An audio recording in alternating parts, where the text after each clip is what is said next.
Because you see these pieces and it's like, I voted for Biden and I thought he was going to get rid of all student debt. And someone's got $140,000 worth of debt. And I read into this piece and, Biden on the campaign trail said he was only going to do $10,000 worth of debt. I thought we were going to see more. I don't know if we're going to see any. He said a minimum. A minimum of 10,000. I think it remains to be seen. It's hard for me to imagine that he's going to do anything unilateral until this Build Back Better bill is resolved in one way or another. But the amazing thing that I saw from that article was that she has it was $130,000 worth of debt. And I was like, wow, what kind of, where was she? She like a doctor or what? Her initial debt was $40,000. $40,000. This is debt owed to the U.S. government. Like, why are we in the business of making money off of having an educated populace? It doesn't make any sense. Well, because we're already in the business of it, and getting rid of that kind of cash flow might not be exactly what. I mean, the government gets the money on the one side, and the businesses get the tax cuts on the other. And the client workforce that needs to go work for them to pay off their giant student loans. Right. I mean, it's just, I guess I was asking the naive version of that question. Like, isn't it insane? Yeah. Here is Jen Psaki. And, this is like the functional equivalent of like, what do you expect us to do? Send out test kits to every American for free? That's absurd. It's absurd. I mean, it was one of the plans that was presented to us. But and it's not something that other countries do en masse. This is indicative of an administration that is it's unclear on what's going on in the country. Play this clip number 1.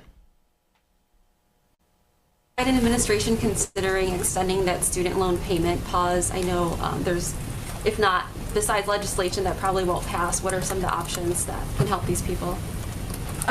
You're talking about the student loan payment pause that expires in February, just for clarity. So in the coming weeks, we will release more details about our plans, and we'll engage directly with federal student loan borrowers to ensure they have the resources they need and are in the appropriate repayment plan. We're still assessing the impact of the Omicron variant, but a smooth transition back into repayment is a high priority for the administration.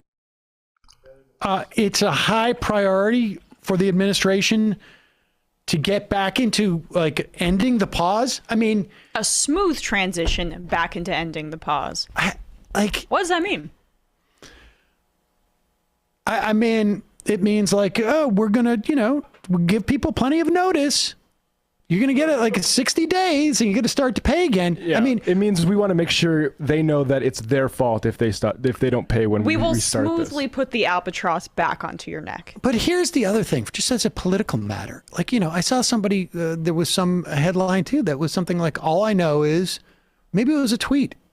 Donald Trump paused my payments. Joe Biden's restarting them. Yep. We're also going to see this with the child tax credit. Say they're unable to get a vote on Build Back Better before Christmas. Okay, we could see the expiration. Now, just to be clear, what's going to happen with the child tax credit?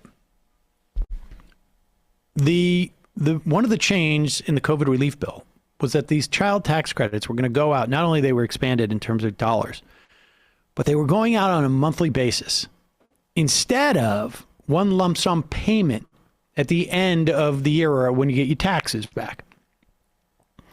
My understanding is that you will still get the child tax credit in, I think it's January, February, March, but it will be paid in April when you get your taxes back, those 3 months or 4 months.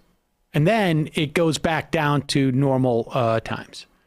But nevertheless, as a political matter, people are going to feel it this way. And it's also going to impact the economy. I mean, there's just no doubt about it. And it's going to impact poverty rates. And it's going to impact, a whole host of things. It's just and yes, it's Joe Manchin's fault. But it is also the fault of the Democratic leadership, who was aware of Joe Manchin, who was aware of the hidden document that Chuck Schumer had in terms of what number he would look at, and allowed for negotiations with Republicans, allowed for the Sinema Portman bill to move forward and not include certain must-haves or whatever it is. I mean, this was so poorly handled by the administration. It's just sheer incompetence. I do not believe those people who are under the impression that this was all a way for Joe Biden to buy 6 months of goodwill, which is worth nothing to him politically. Could have easily gotten into office and said, yeah, we're going to do 1.5 trillion maybe if Joe Manchin allows us. And that would have been it. You do not, even if you're a secret Bilderberger group representative or whatever, and want to immiserate people, you do not say, I want a $3.5 trillion bill. And well, you look weak if you don't get it. And that's like the number one thing. That of course. You can't be looking weak as president, which Biden has failed at that thus far. This is just sheer incompetence. Yeah, but the debt thing is ideological. Yes, without a doubt.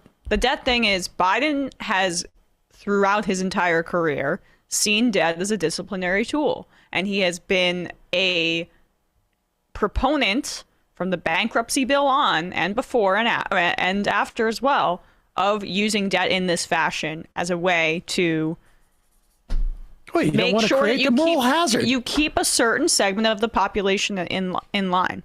It's such you don't want. It's a moral hazard. And talk about regressive policy. The federal government, again, being in the business of profiting off of people who want to go to school. Like, you can't talk about this in the same sentence as taxation, but it has a very similar effect. And just another reason why. Totally a tax. Are you talking about education? Yeah. I mean, I guess you can. Educating yourself. I didn't want to, sound stupid by saying that, I guess, but that's basically what it is. It has the same effective. It has the same effect. If you're come from a working class family and your parents can't afford to pay for college themselves, it's going to hurt you. Like, this country wants to make that hurt. Yep. So you make it just a scarce commodity. Mm-hmm. Not going to just walk in there and get it.